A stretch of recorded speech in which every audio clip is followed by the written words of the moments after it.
ৰাজ্যত ৫টা বিধানসভা সমষ্টিত উপনিৰ্বাচন হ'ব আৰু এই উপনিৰ্বাচনৰ কাৰণে ইতিমধ্যে প্ৰদেশ কংগ্ৰেছৰ সভাপতি ভূপেন বৰা ডাঙৰীয়াৰ নেতৃত্বত ৫টা বিধানসভা সমষ্টিতে আমাৰ দলীয় কাম-কাজ আৰম্ভ হৈছে। আজি ৰাতিপুৱা মই চিৰাং জিলাৰ যিটো উপনিৰ্বাচন হ'ব তাতে উপস্থিত হৈছিলোঁ, যি বিধানসভা সমষ্টি চিডলি, আৰু এতিয়া বঙাইগাঁও বিধানসভা সমষ্টিত উপস্থিত হ'লোঁ। ইয়াতে আমাৰ জিলা কংগ্ৰেছৰ সভাপতি ডাঙৰীয়া আৰু আমাৰ বিধায়ক, আমাৰ সতীৰ্থ বিধায়ক বাটেন খণ্ডকাৰ ডাঙৰীয়া আৰু বঙাইগাঁও বিধানসভা সমষ্টিৰ আৰু বঙাইগাঁও জিলাৰ জ্যেষ্ঠ নেতৃবৰ্গ উপস্থিত আছিল। আহি থকা উপনিৰ্বাচন আমি কেনেকৈ খেলিম, কেনেকৈ যুঁজ দিম, আমাৰ সাংগঠনিক দিশসমূহ আমি আৰু কেনেকৈ ভাল কৰিব পাৰোঁ তাৰ বিষয়ে কথা বাৰ্তা পাতিলোঁ আৰু যথেষ্ট আজি উৎসাহ উদ্দীপনা দেখা পাইছোঁ আমাৰ দলীয় সতীৰ্থসকলৰ মাজত। আৰু আমি আশাবাদী যে বঙাইগাঁও বিধানসভা উপনিৰ্বাচনত এইবাৰ কংগ্ৰেছ দলৰ প্ৰাৰ্থী জয়লাভ কৰিব। প্ৰাৰ্থী সম্পৰ্কে ইতিমধ্যে আমাৰ আজি মিটিংখনতে মই 4জন প্ৰাৰ্থী তেখেতসকলে দলে টিকেট দিলে নিৰ্বাচন খেলিব বিচাৰে, গতিকে আনুষ্ঠানিকতা হ'ব। প্ৰদেশ কংগ্ৰেছৰ ফালৰ পৰা আনুষ্ঠানিকভাৱে আবেদন কৰিব, তাৰপিছতে নিশ্চিত হ'ব কিমানজন প্ৰাৰ্থী হয়। নিশ্চিতভাৱে আমাৰ দলৰ লগত জড়িত থকা ব্যক্তিসকলেই আমাৰ প্ৰাৰ্থীসকল চিলেকশ্যন কৰিব।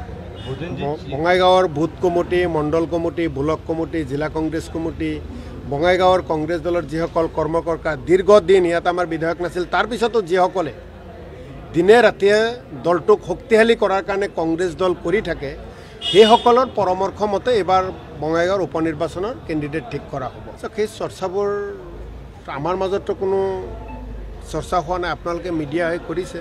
নিশ্চিতভাৱে সেয়া দলৰ কিছু কথা, বাহিৰৰ কথা ক'ব পাৰি, কিছু কথা ক'ব নোৱাৰি।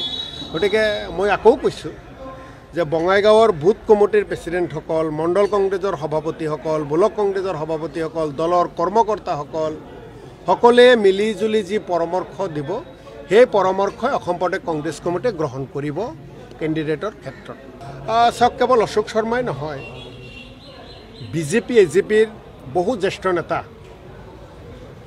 নৰেন্দ্ৰ মোদী ডাঙৰীয়া আৰু হিমন্ত বিশ্ব শৰ্মাৰ নেতৃত্বত যে দিল্লী আৰু দিছপুৰত চৰকাৰ চলি আছে, তেখেতসকলৰ পৰা সন্তুষ্ট নহয়।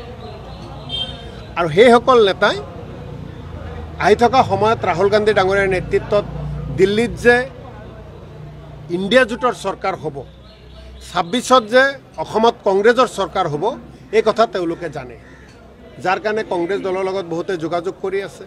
নিশ্চিতভাৱে আমাৰ দলে সিদ্ধান্ত ল'ব, কাক কাক ল'ব, কাক কাক নল'ব। গতিকে আহি থকা সময়খিনিত কেৱল দলৰ সেই নেতাসকলেই নহয়, অসমৰ ৰাইজ এতিয়া কংগ্ৰেছ দলৰ লগত আছে, ৰাহুল গান্ধী ডাঙৰীয়াৰ লগত আছে, ইণ্ডিয়া মিত্ৰজোঁটৰ লগত আছে। মূল্যবৃদ্ধি যথেষ্ট হৈছে। মূল্যবৃদ্ধি আপুনি সকলো ক্ষেত্ৰতে, আপুনি মূল্যবৃদ্ধিৰ কথা কৈ বিজেপিয়ে ৰাইজৰ পৰা ভোট আদায় কৰি চৰকাৰ গঠন কৰিলে যে আমি মূল্যবৃদ্ধি ৰোধ কৰিম। কিন্তু 2014 চনৰ পৰা নৰেন্দ্ৰ মোদী প্ৰধানমন্ত্ৰী হোৱাৰ পিছৰে পৰা অসমত 2016 চনত সৰ্বানন্দ সোণোৱাল মুখ্যমন্ত্ৰী, 21ত হিমন্ত বিশ্ব শৰ্মা ডাঙৰীয়া মুখ্যমন্ত্ৰী, তেওঁলোকে চৰকাৰ চলোৱাৰে পৰা কোনো এবিধ বয় বস্তুৰ দাম কমা নাই অসমত, ভাৰতবৰ্ষত। তেওঁলোকে মানুহৰ কথা চিন্তাই নকৰে। তেওঁলোকে কাৰ কথা চিন্তা কৰে? আম্বানী আদানীৰ কথা চিন্তা কৰে। মানুহে খাব নাপায়, ডাষ্টবিনৰ খাদ্য গ্ৰহণ কৰি আছে এইখন দেশত, এইখন অসমত, এইখন ভাৰতবৰ্ষত। আকৌ আম্বানী, নৰেন্দ্ৰ মোদীৰ বন্ধু আম্বানীৰ ল'ৰাৰ বিয়াত কোটি কোটি টকা মানুহক তেওঁলোকে গিফ্ট দি দিয়ে। এই দেশ বিজেপিয়ে বনাব বিচাৰি আছে। আমি কংগ্ৰেছ এনেকুৱা দেশ নিবিচাৰোঁ যে কোনোবাই 1000 কোটি টকা বিয়াত খৰচ কৰিব আৰু কোনোবাই পৰিয়াল পোহপাল কৰিব নোৱাৰাৰ বাবে বিয়াই নকৰিব। তেনেকুৱা দেশ ৰাজ্য আমি নিবিচাৰোঁ। তাৰ কাৰণে দেশৰ পৰা বিজেপিক বিদায় দিয়াটো নিশ্চিত কৰিছে দেশৰ জনতাই, আৰু কংগ্ৰেছ দলৰ নেতা ৰাহুল গান্ধী ডাঙৰীয়াৰ ইয়াৰ নেতৃত্ব ল'ব।